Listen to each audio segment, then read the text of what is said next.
Pergi Kelantan bersama dengan pelapor Nur Alia Ramli. Silakan.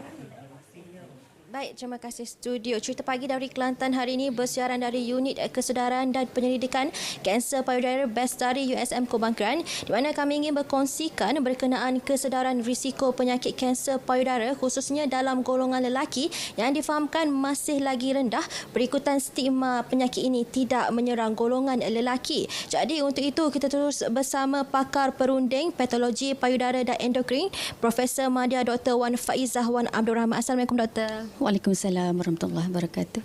Ya, baik Doktor, mungkin boleh diceritakan tahap kesedaran golongan lelaki terhadap penyakit ini dan sekarang ini berapa jumlah rekod yang telah direkodkan Doktor? Okey, kalau kita bercerita mengenai tahap kesedaran kanser payudara lelaki, bagi saya tahap kesedaran sangatlah rendah. Masih kurang dalam masyarakat kita. Kalau mengikut statistik Malaysia National Cancer Registry tahun 2012 hingga 2016, dalam tempoh 5 tahun tersebut kita ada 291 kes kanser payudara lelaki. Manakala wanita dalam 21,634 kes. Kalau kita tengok nisbah di situ bermakna 1:74, bermakna dalam 74 kes kanser payudara wanita, 1 daripadanya adalah lelaki. Ini menunjukkan nisbah tersebut adalah tinggi berbanding nisbah sebenar di mana kanser payudara lelaki adalah 1%. Jadi kalau mengikut rekod yang telah dinyatakan Doktor tadi, kalau di negeri Kelantan itu sendiri berapa ramai Doktor yang mengidap penyakit ini dari golongan lelaki? Okey, mengikut statistik 2012 hingga 2016, dalam tempoh 5 tahun tersebut, negeri Kelantan mencatatkan 8 kes kanser payudara lelaki. Namun nisbah ini jumlah ini tidaklah setinggi negeri-negeri lain seperti Selangor 60 kes, manakala Johor 36 kes. Dari segi peratusan kembali pulih jika dikesan lebih awal tu, adakah berbeza di golongan wanita dan juga golongan lelaki Doktor? Bagi saya sama. Okey, apa yang kita bimbang mengenai kanser payudara lelaki ni, sekiranya tiada kesedaran dalam kalangan mereka, maka kita akan dapat kesan kes ini lewat, pada tahap lewat. Itulah yang terjadi pada kes kanser payudara lelaki.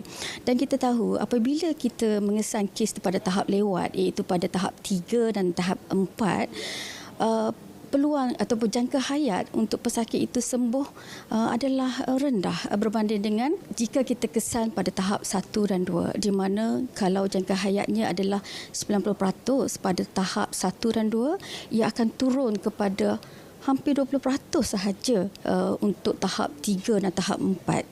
Yang baiknya melalui kajian kami berkenaan dengan kanser payudara dalam kalangan lelaki, contohnya 8 kes di USM sepanjang 10 tahun ni, kita ada 8 kes kanser payudara lelaki, dan di mana hampir kesemuanya menunjukkan ekspresi reseptor hormon positif, di mana kanser tersebut sebenarnya respon terhadap rawatan anti-hormon tu adalah lebih baik berbanding dengan kanser yang negatif dia punya reseptor.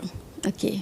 Doktor, mungkin Doktor ada nasihat supaya golongan lelaki lah khususnya supaya datang ataupun memeriksa untuk mengenal pasti penyakit ini dengan lebih awal Doktor? Ya, itulah saya sangat menggalakkan semua golongan lelaki di sana agar peka terhadap perubahan yang berlaku pada payudara masing-masing. Contohnya ketulan. Sesiapa yang mempunyai ketulan, dia perlu dapatkan pemeriksaan yang lanjut. Itulah yang kita buat sekarang ni. Sebab tu Bestari sangat aktif menganjurkan program-program Carnival yang terbaru. Kita telah adakan Kelantan Wellness Breast Carnival, di mana kita kerjasama dengan makna kita bawa mammogram dan juga ultrasound ke tempat carnival tersebut. Okay. Terima kasih Doktor atas perkongsian itu tadi. Baik, sangat penting untuk mengesan penyakit ini pada peringkat awal kerana jika kanser payudara dikesan lebih awal, peluang untuk sembuh dan keberkesanan rawatan akan turut meningkat lebih tinggi. Saya kira itu sahaja cerita pagi dari Kelantan untuk edisi kali ini. Kembali ke rakan tugas di Angkasa Puri.